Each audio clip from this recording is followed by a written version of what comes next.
Airtel के बाद जियो की भी स्पेसएक्स से डील। देश में सैटेलाइट से इंटरनेट देंगी कंपनियां। मस्क की कंपनी के पास दुनिया का सबसे बड़ा नेटवर्क। भारत में टेलीकॉम क्षेत्र में जियो सबसे आगे है, जिसके 46.51 करोड़ से अधिक उपयोगकर्ता हैं। इसके बाद एयरटेल 28.07 करोड़ ग्राहकों के साथ दूसरे स्थान पर है। वीआई वोडाफोन आइडिया के पास 12.63 करोड़ यूजर्स हैं, जबकि बीएसएनएल 3.10 करोड़ ग्राहकों के साथ सबसे पीछे है। यह डेटा दिसंबर 2024 तक का है, जो देश में मोबाइल नेटवर्क कंपनियों की स्थिति को दर्शाता है। स्पेसएक्स से जियो का करार। एयरटेल पहले ही कर चुका है समझौता। एयरटेल के बाद अब देश की सबसे बड़ी टेलीकॉम सर्विस प्रोवाइडर रिलायंस जियो ने भी एलन मस्क की कंपनी स्टारलिंक के साथ सैटेलाइट इंटरनेट प्रोवाइडर करने के लिए करार किया है। इससे पहले मंगलवार 11 मार्च को टेलीकॉम कंपनी भारती एयरटेल ने अमेरिकी कंपनी स्पेसएक्स के साथ करार किया था और इसकी जानकारी स्टॉक एक्सचेंज फाइलिंग में दी थी। समझौते के तहत स्पेसएक्स और एयरटेल बिजनेस शैक्षणिक संस्थानों, स्वास्थ्य सेवा केंद्रों और दूरदराज के क्षेत्रों में स्टारलिंक सर्विसेज देने के लिए मिलकर काम करेंगे। एयरटेल के मौजूदा नेटवर्क इंफ्रास्ट्रक्चर में स्टारलिंक टेक्नोलॉजी को इंटीग्रेट करने की संभावनाएं तलाशी जाएंगी। स्टारलिंक दुनिया का सबसे बड़ा सैटेलाइट नेटवर्क। स्टारलिंक पूरी दुनिया में हाई स्पीड इंटरनेट सेवाएं प्रदान करता है। इसके पास पृथ्वी की निचली कक्षा लो अर्थ ऑर्बिट एलईओ में 7000 से ज्यादा सैटेलाइट्स का दुनिया का सबसे बड़ा नेटवर्क है।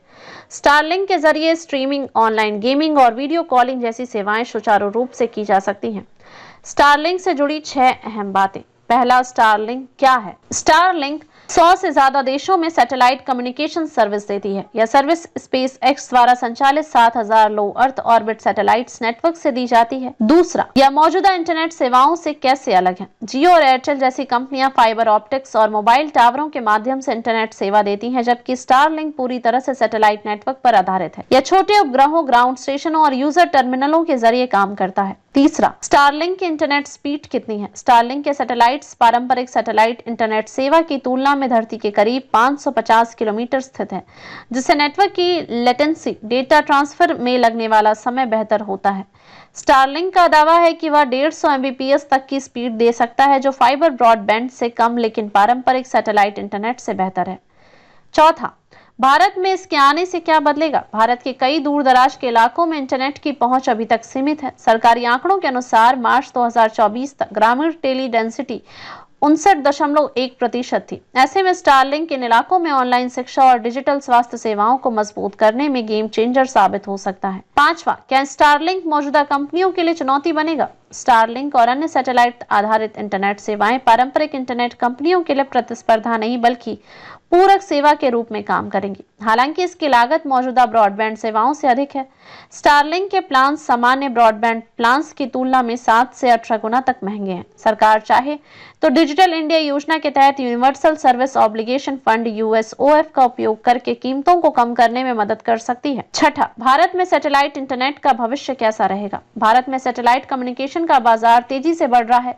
केपीएमजी की 2024 की एक रिपोर्ट के अनुसार यह बाजार 2028 तक 1.7 लाख करोड़ रुपए तक पहुंच सकता है। हालांकि सरकारी मंजूरी, सुरक्षा चिंताएं और टेलीकॉम कंपनियों का रुख स्टारलिंक के लिए चुनौती बन सकते हैं। स्टारलिंक कैसे काम करता है? सैटेलाइट धरती के किसी भी हिस्से में इंटरनेट कवरेज को संभव बनाता है। स्टारलिंक इंटरनेट सेवा उपग्रहों के माध्यम से काम करती है। इसमें internet service provider ground station से सिग्नल को उपग्रह तक भेजता है, जो फिर उसे उपयोगकर्ता टर्मिनल तक पहुंचाता है। यह प्रक्रिया फॉरवर्ड अपलिंक और डाउन लिंक के जरिए होती है, जिससे इंटरनेट का डेटा ट्रांसफर किया जाता है।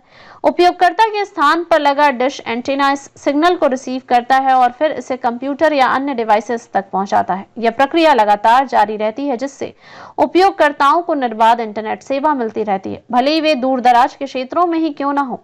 एयरटेल के रिटेल स्टोर पर मिलेंगे स्टारलिंक उपकरण। एयरटेल और स्पेसएक्स एयरटेल के रिटेल स्टोर्स में स्टारलिंक उपकरण उपलब्ध कराने की संभावनाओं की जांच करेंगे। एयरटेल के जरिए बिजनेस कस्टमर्स को भी स्टारलिंक सेवाएं देने की संभावनाएं तलाशी जाएंगी।